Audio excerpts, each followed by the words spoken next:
மகிழம் என்னும் நாட்டை ஆட்சி செய்தான் ஒரு மன்னன்.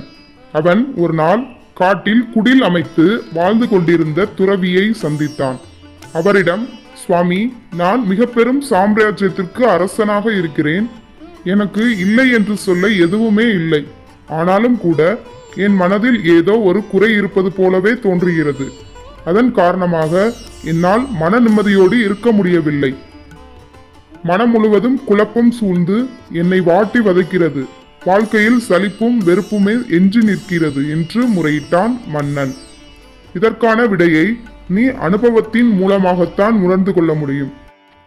நான் சொல்லும் அறிவுரை எதுவும் உனக்கான தெளிவை தராது.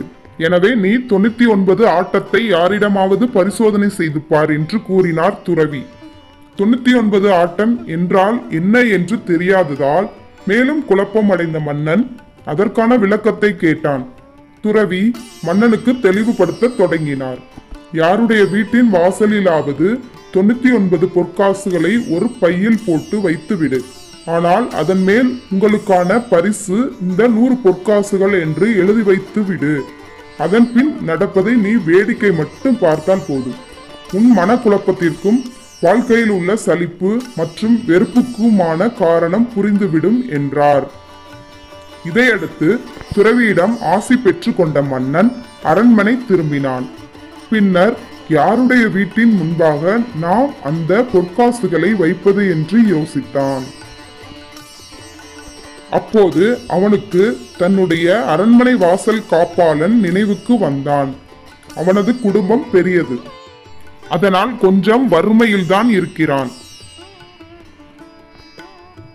அவனுக்கு அந்த பொற்காசுகள் பயன்படட்டுமே என்பதற்காக அவனுடைய வீட்டின் முன் பொற்காசுகளை வைக்க முடிவெடுத்தான். துறவி சொன்னது போலவே ஒரு பையன் மேல் இந்த 100 பொற்காசுகள் உங்களுக்கான பரிசு என்று எழுதி அதற்குள் 99 பொற்காசுகளை மட்டும் போட்டு குறிப்பிட்ட அந்த சேவகனின் வீட்டுக்கு முன்பாக வைத்து விட்டான் மன்னன். பின்பு மறைந்திருந்து அங்கு நடப்பதை கவனிக்க தொடங்கினான். அது இரவு நேரம். பணி முடிந்து வீட்டிற்கு வந்தான் சேவகன். அந்த வீதியில் மற்ற வீடுகள் அனைத்தும் உறங்க கொள்ள தொடங்கியிருந்தன. வீட்டிற்கு வந்த சேவகனின் கண்களில் வாசலில் இருந்த பை தென்பட்டது. மேலே இருந்த வாசகத்தை படித்தவன் முகம் மலர்ச்சியானது. பணப்பையை பிரித்து எண்ணி பார்த்தான். ஒரு பொற்காசு குறைவாக இருந்தது. கட்டாயம் அந்த ஒரு பொற்காசும் வழியில் தான் எங்காவது விழுந்திருக்க வேண்டும் என்று அந்த சேவகன் நினைத்தான். உடனடியாக தன்னுடைய மனைவி மற்றும் பிள்ளைகளை அழைத்து விவரத்தை சொல்லி வழி நெடுகிலும் அந்த ஒரு பொற்காசை தேடி அலைந்தான். குடும்பத்தினர் அனைவரும் தேடி தேடி இரவு முழுவதும் அலைந்ததுதான் மிச்சம். பொழுது விடிந்து விட்டது. ஆனாலும் அவர்களின் தேடல் முடியவில்லை. பொற்காசு இருந்த பையை பார்த்தபோது சேவகனின் முகத்தில் இருந்த மகிழ்ச்சி மறைந்து அது இப்போது கோபமாக மாறியிருந்தது. மனம் முழுவதும் விரக்தி அடைந்தவனாக காணப்பட்டான். நடந்ததையெல்லாம் ஒரு ஓரமாக நின்று பார்த்து கொண்டிருந்த மன்னனுக்கு 99 ஆட்டம் என்றால் என்னவென்று இப்போது புரிந்துவிட்டது. இந்த உலகத்தையே தன் கைப்பிடிக்குள் கண் அசைவுக்குள் வைத்து ஆட்சி செய்து கொண்டிருக்கும் இறைவன் மனிதர்களாகிய நமக்கு 99 வகையான சௌபாக்கியங்களை கொடுத்து அனுப்பியிருக்கிறான்.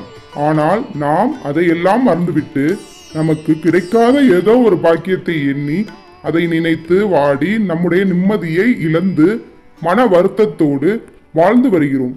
அது ஒரு பாக்கியத்திற்காக வாழ்நாள் முழுவதும் ஏங்கி தவிக்கிறோம். இந்த உண்மை புரிந்த மறுநொடியே மன்னனின் மனதில் இருந்த குழப்பம் நீங்கியது. வாழ்க்கையில் இருந்த சலிப்பும் வெறுப்பும் அகன்றது.